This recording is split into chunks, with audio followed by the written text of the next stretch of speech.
Et bonjour, comment ça va? Comme vous pouvez le voir, je suis au club, ce sont mes derniers jours puisque je vais bientôt déménager. Du coup, vous m'avez posé des questions que j'ai imprimées et c'est l'occasion ou jamais de se retrouver justement pour en parler. D'ailleurs, j'en profite pour remercier un site qui m'a donné envie de faire la vidéo, qui est le site Sexylib où je suis inscrit. Vous retrouverez en description de vidéo un lien qui vous permet d'aller voir et éventuellement vous inscrire. Vous verrez, le site est super, je suis vraiment content d'y être. En plus, normalement, il y a les 3/4 des fonctionnalités qui sont gratuites. Et après, s'il y a envie de plus, tu peux prendre un abonnement, t'es pas bridé dès le début.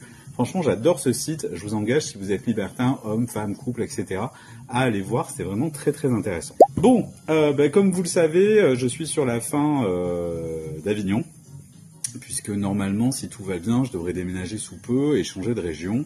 Bon, pas très très loin, mais au moins je change un petit peu. Et effectivement, avec ce départ, s'arrêtent les événements que je faisais de temps en temps dans des lieux libertins, notamment sur Avignon, et celui-là que j'aime particulièrement. Vous m'avez posé des questions sur les réseaux que j'ai imprimés, et je me suis dit, allez, avant de commencer la journée, ça pourrait être sympa d'en parler. Bon, qu'est-ce que c'est qu'un sauna libertin, exactement?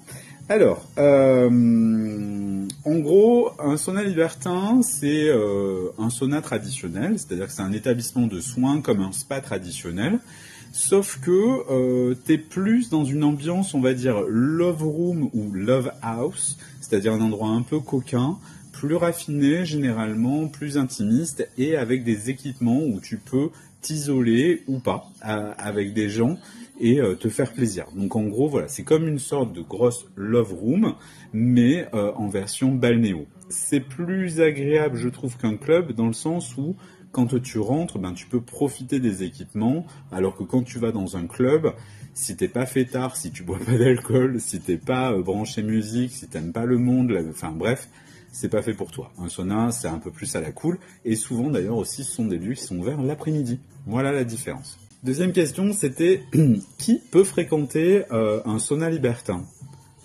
Écoute, je te dirais, qui veut à partir du moment où il est majeur et où il a des bonnes intentions et un bon état d'esprit. Un club libertin, c'est ouvert à tout et à tous, et à toutes, dans le sens où le principe même du libertinage, c'est le plaisir, la détente, etc. Tu as des clients qui ne sont pas ni libertins, ni quoi que ce soit, qui viennent aussi profiter de l'établissement parce qu'il est naturiste. Souvent, c'est le cas dans les lieux libertins, on en reparlera un petit peu plus tard. Donc ça, c'est cool. Mais vraiment, l'idée, c'est viens pour profiter d'un établissement. D'ailleurs, en plus, au prorata, si tu fais le comparatif, moi, je sais que sur l'établissement où j'étais prestataire, l'entrée, par exemple, pour un homme seul, c'était 45 €. De 14h à 19h. Donc du coup, si tu allais sur un sauna traditionnel, c'est-à-dire juste un jacuzzi et un sauna infrarouge, t'étais déjà à 50 € l'heure pour profiter dans un salon. Donc du coup, là c'est quand même plus intéressant. Donc voilà à peu près qui peut venir. Tout le monde est bienvenu, sous réserve d'avoir des bonnes intentions et de respecter les codes. Faut-il être en couple pour entrer dans un sauna libertin ? Oui et non, ça dépend de l'établissement, ça dépend des soirées, ça dépend des thématiques. Normalement, tout est ok, tu peux venir seul aussi, mais ça dépend vraiment des journées, ça dépend de la personne à l'accueil, ça dépend de tout un tas de choses, ça dépend de la fréquentation aussi à l'intérieur. Moi, je sais que par exemple, je faisais du tri sur les hommes seuls quand je les sentais pas ou quand il ne me semblait pas convenir à la journée. Quelles sont les règles de comportement dans un sauna libertin?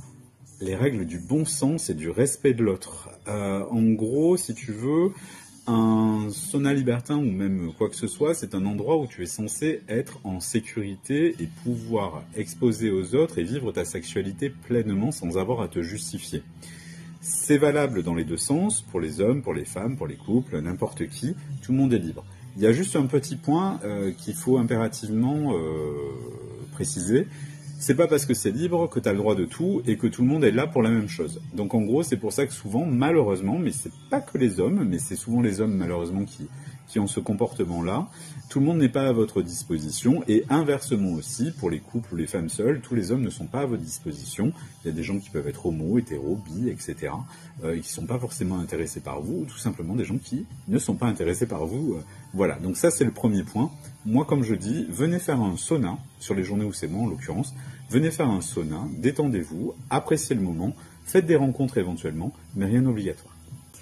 Peut-on simplement aller au sauna pour se détendre sans intention de coucher avec quelqu'un? Totalement, oui, encore heureux quand même. Par contre, effectivement, il faut savoir que tout est fait pour orienter le désir ou le stimuli. Donc, dans un sauna libertin, tu auras souvent des films ou des équipements qui sont quand même coquins et qui poussent un peu à la coquinerie. Donc, tu peux être légèrement tenté, tu peux voir aussi des choses, etc. Mais il peut aussi tout simplement rien se passer, il peut y avoir du monde comme il peut y avoir personne. Ça, voilà, c'est pour ça que je te dis, il faut jamais venir avec une intention derrière la tête, profite simplement. Quelles sont les différentes zones dans un sauna libertin, cabine, etc. Écoute, je vais te montrer. Je vais te montrer sur celui où je bosse. Donc, tu as différentes zones. Là, par exemple, tu vois, tu as la zone bar. Donc, c'est là où tu prends un café, etc. Mais en fait, en gros, la fonction, elle est comme ça. C'est-à-dire que, tu vois, tu as ta partie avec les casiers. Tu avances. Tu tombes sur la partie qu'on va dire, dans mon cas, aquatique. Donc, tu as les douches. Tu as, là, il est éteint, mais tu as le jacuzzi, par exemple. Et quand tu continues, hop, tu retombes dans la partie avec le salon, par exemple, où tu peux donc discuter avec les gens, tu peux faire plus en connaissance. Et après, tu as ce qu'on appelle les coins coquins. Donc les coins coquins, je ne sais pas si on le verra, c'est des zones, voilà, où effectivement, tu as des choses qui peuvent se passer, qui se passent ici. Donc, du coup, tu vois, tu as les zones avec, normalement, alors je sais pas si ça se verra, des zones, etc. Tu as des cabines d'exhibition où tu peux mettre les rideaux ou pas les rideaux. Et tu peux aussi avoir des zones un peu plus poussées où, par exemple, tu as, hop, tu vois la partie avec le donjon et différentes choses qui peuvent te permettre de t'amuser. Donc ça, c'est cool. Et notamment avoir des équipements que tu n'aurais pas sur d'autres lieux. Donc ça, c'est bien. Tu comprends? Allez, on remonte. Dans les questions, il y avait aussi, je crois, la notion de comment s'habiller. Alors, dans mon cas, pour le sauna, vous êtes tout nu. Par contre, effectivement, c'est bien d'arriver avec une tenue un peu ville, sympa. On n'est pas limité, basket et compagnie, donc ça, c'est bien. Et moi, je trouve que c'est une bonne chose dans l'absolu, parce que comme ça, au moins, on est plus moderne dans la façon de faire et dans la façon de discuter avec les gens. On est en 2025, 2026, faut peut-être pas déconner, quoi. Donc voilà, c'est ça à peu près les cabines qu'il y a. Alors, est-ce que tout le monde dans un sauna libertin est à la recherche de ses relations sexuelles? Franchement, j'espère pas. Pour mon bien-être personnel, j'espère pas. Et pour le bien-être du monde non plus. En vrai, t'as des gens qui peuvent être là en détente, en rendez-vous privé. T'as des gens qui veulent tout simplement vivre une expérience de se retrouver dans un endroit coquin, mais qui veulent pas forcément partager. T'es avec des humains, donc tu dois avoir un comportement humain, tout simplement. Et comment savoir si un sauna libertin est sérieux et respecte les règles d'hygiène, etc. Tu le vois assez vite. Nous, je sais qu'on a, c'est moi qui le fais, donc on a un nettoyage très très régulier. Et puis tu as différents indicateurs, tu le vois assez vite, notamment au niveau... alors suivant l'heure à laquelle tu arrives, tu peux voir si la personne elle passe ou elle passe pas.